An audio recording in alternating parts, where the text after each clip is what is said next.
اعوذ باللہ من الشیطان الرجیم بسم اللہ الرحمن الرحیم وقال الملک، کہا بادشاہ نے، ائتونی بہ، اس کو لاؤ میرے پاس۔ اب جب بادشاہ کی خواب کی تعبیر اس بندے نے بتا دی تو اس بادشاہ نے کہا اس کو میرے پاس لاؤ۔ فلما جاءہ الرسول، پس جب آیا اس کے پاس، یوسف علیہ السلام کے پاس، الرسول پیغام لانے والا، جب وہ بندہ آیا کہ آپ کو بادشاہ بلا رہا ہے، قال، یوسف علیہ السلام نے فرمایا، ارجع الی ربک، اپنے بادشاہ کی طرف لوٹ جا۔ رب کا معنی بادشاہ بھی ہوتا ہے۔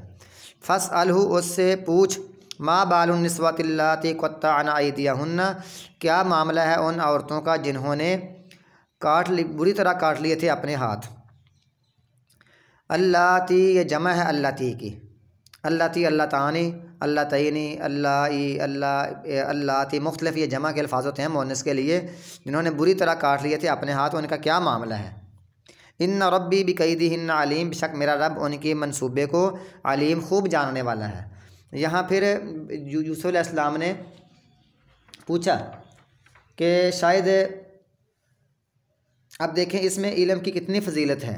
فضیلت کیا ہے؟ جو حسن ہے، بے مثال ہے، اس نے قید کروا دیا، اور جو علم ہے اور اس نے رہائی کا سبب بنا دیا۔ لہٰذا یہ علم کی برکات ہیں، تو گویا دنیا میں ایسی برکات ہیں، آخرت میں کتنی برکات ہوں گی۔ یوسف علیہ السلام نے قید سے نکل کر اپنے اس کے پیغام دینے والے کے ساتھ جانے کے بجائے مطالبہ کیا کہ واپس جاؤ اور بادشاہ سے پوچھو کہ ان عورتوں کا معاملہ کیا ہے جنہوں نے اپنے ہاتھ کاٹ لیے تھے۔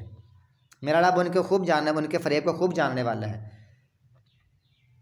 اس سے معلوم ہوتا ہے اس آیت سے کہ یوسف علیہ السلام کا یہ خیال تھا کہ شاید بادشاہ کو میرے قید میں بھیجے جانے یا عورتوں کے فریب کا علم ہی نہ ہو، جیل میں جانے کا میرے بارے میں اور عورتوں کے بارے میں علم ہی نہ ہو، دوسرے وزیروں نے خود سب کچھ کیا ہوا ہو، یہاں رکھا ہوا ہو، یا اگر بادشاہ کو علم تو ہو تو اس نے بھی اس کو یعنی میرے بارے میں بدنامی کا بارے میں میری باتیں بتا دی ہوں کہ ایسے ایسا ہے، ایسا ایسا ہے، مجھے بدنام کیا ہوا ہو، اور مجھے میرے بدنامی کے بارے میں اس کو علم ہو، لہٰذا بادشاہوں وزیروں کی سب باتیں ہوں، لہٰذا اس سے پوچھو کہ ان عورتوں کا کیا قصور ہے اور کیا معاملہ تھا اور میرا کیا قصور ہے۔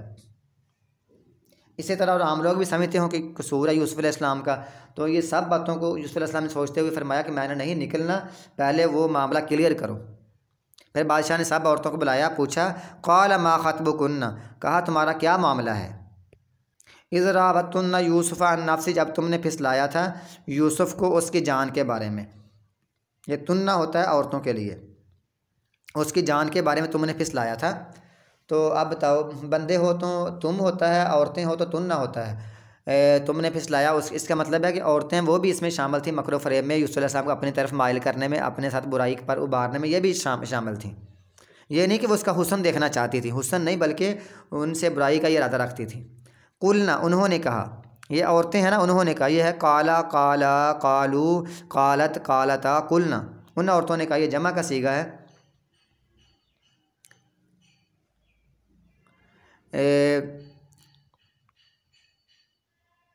یہ جمع اس کو امر بھی کہتے ہیں، جیسے کہتے ہیں اے عورتوں تم کہو، امر کا، لیکن یہ یہاں ہے، یہ ہے ماضی کا اور جمع مؤنث غائب کا صیغہ ہے۔ ان عورتوں نے کہا، حاشا للہ، اللہ کی پناہ، ما علمنا، نہیں ہم نے جانا، علیہ اس پر، من سوء کوئی برائی، ہم اس میں کوئی برائی نہیں جانتی۔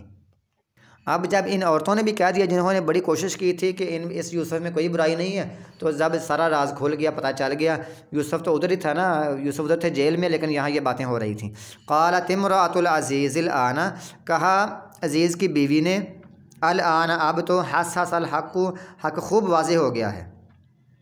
انا راوتہ عن نفسی، میں نے اس کو پھسلایا تھا اس کی جان کے بارے میں نے اس کو پھسلایا تھا۔ جب عورتوں نے بھی کہہ دیا کہ ہم نے اس میں کوئی برائی نہیں دیکھی، تو اس نے ہی پھر کہہ دیا عزیز مصر کی بیوی نے کہ میں نے اس کو پھسلایا تھا۔ وَإِنَّهُ لَمِنَ الصَّادِقِينَ، اور بے شک وہ البتہ سچوں میں سے ہے، سچ بولنے والوں میں سے یہ سچا ہے یوسف، اور میں نے اس کو پھسلایا تھا اس کی جان کے بارے میں۔ ذَلِكَ لِيَعْلَمَ، تاکہ وہ جان لے، أَنِّي لَمْ أَخُنْهُ، بے شک میں نے نہیں خیانت کی اس کی، بالغیب، غیب میں، عدم موجودگی میں، وَأَنَّ اللَّهَ، بے شک اللہ تعالیٰ، لَا يَهْدِي كَيْدَ الْخَائِنِينَ، اللہ تعالیٰ خیانت کرنے والوں کی چال کو کامیاب نہیں کرتا، یہاں نا ہدایت نہیں دیتا، یہاں ہے کامیاب نہیں کرتا۔ تو یہ آیت کس کے بارے میں ہے؟ یوسف علیہ السلام کے بارے میں یا عزیز مصر کی بیوی کے بارے میں؟ یہ کس نے بات کہی ہے؟ تو اس میں آسان یہ ہے کہ یہ عورت کہہ رہی ہے، عزیز مصر کی بیوی کہہ رہی ہے، جس کا نام ہے زلیخا معروف ہے، لیکن نہ تو زلیخا اس کا صحیح نام ہے، اور آج کل زلیخا کہتے ہیں۔ زلیخا تو بالکل نہیں ہے نا، اگر ہم نے بولنا بھی ہے تو اس کے لیے زلیخا بولنا ہے، زلیخا بالکل ٹھیک نہیں ہے۔ اور زلیخا بھی ہمیں قرآن حدیث سے کہیں جگہ پر نہیں ملتا، بس عزیز مصر کی بیوی ہے، اور یہی بہتر ہے کہ ایسا نام لیا جائے، نہ اللہ تعالیٰ نے اس بادشاہ اس عزیز کا نام لیا ہے اور نہ اس عورت کا نام لیا ہے، یہ خود بنایا ہوا ہے کہ اس کا نام پوتیفار تھا اور اس کی بیوی کا نام زلیخا تھا۔ اگر ایسا ہوگا تو ان کا پردہ داری ہوگی، تو پردہ چھپانے میں ہی بہتری ہوتی ہے۔ واقعہ بیان کر دیا گیا ہے عزیز مصر کا، پتہ نہیں کون تھا عزیز تھا، مختلف وزیر ہوتے ہیں بادشاہوں کے۔ تو وہ کہہ رہی ہے تاکہ یہ میرا خامد جان لے، بے شک میں نے کوئی بڑی خیانت نہیں کی اس کی عدم موجودگی میں، غیاب میں، یعنی میں نے کوشش کی تھی پھسلانے کی، لیکن میں نے بڑی بدکاری وغیرہ نہیں کی ہے، تاکہ وہ جان لے۔ اور ساتھ ہی اس نے یہ بھی کہہ دیا اللہ تعالیٰ خیانت کرنے والوں کے منصوبوں کو کبھی کامیاب نہیں کرتا۔ گویا کہ یہاں یہ ظاہر ہو رہا ہے کہ وہ یعنی یہ جو لوگ تھے نا، یہ اللہ تعالیٰ کو مانتے تھے، شرک کرتے تھے، ان کا واضح کفر پوری صورت میں کہیں بھی نہیں ہے۔ صرف ایک جگہ پر کیا ہے یوسف علیہ السلام نے کہ میں نے چھوڑا رکھا ہے ایسی قوم کو جو اللہ پر ایمان نہیں لاتی، آخرت پر ایمان نہیں لاتی، اور آخرت کے ساتھ انکار کرتے ہیں، یہ کہا ہے۔ لیکن اس کا معنی کیا ہے؟ اس کا معنی بھی کہتے ہیں کہ دیکھیں بار بار یہ عورت بھی کہہ رہی ہے، اور عزیز مصر نے بھی کہا تھا واستغفر لذنبی کی، اپنے گناہوں کی معافی مانگ، اور یہاں بھی ہو رہا ہے کہ اللہ تعالیٰ بخشنے والا رحم کرنے والا ہے، اللہ تعالیٰ جس کو بچائے وہی بچتا ہے۔ یہ آگے اگلے رکوع میں آئے گا 13ویں پارے میں۔ تو یہاں بھی کہہ رہی ہے اللہ تعالیٰ ان کو کامیاب نہیں کرتا، گویا کہ وہ اللہ تعالیٰ کو مانتے ہیں، لیکن جیسے مکہ والے لوگ مانتے تھے، اس کے ساتھ وہ مشرکین تھے، بس مشرک تھے وہ، ٹھیک ہے۔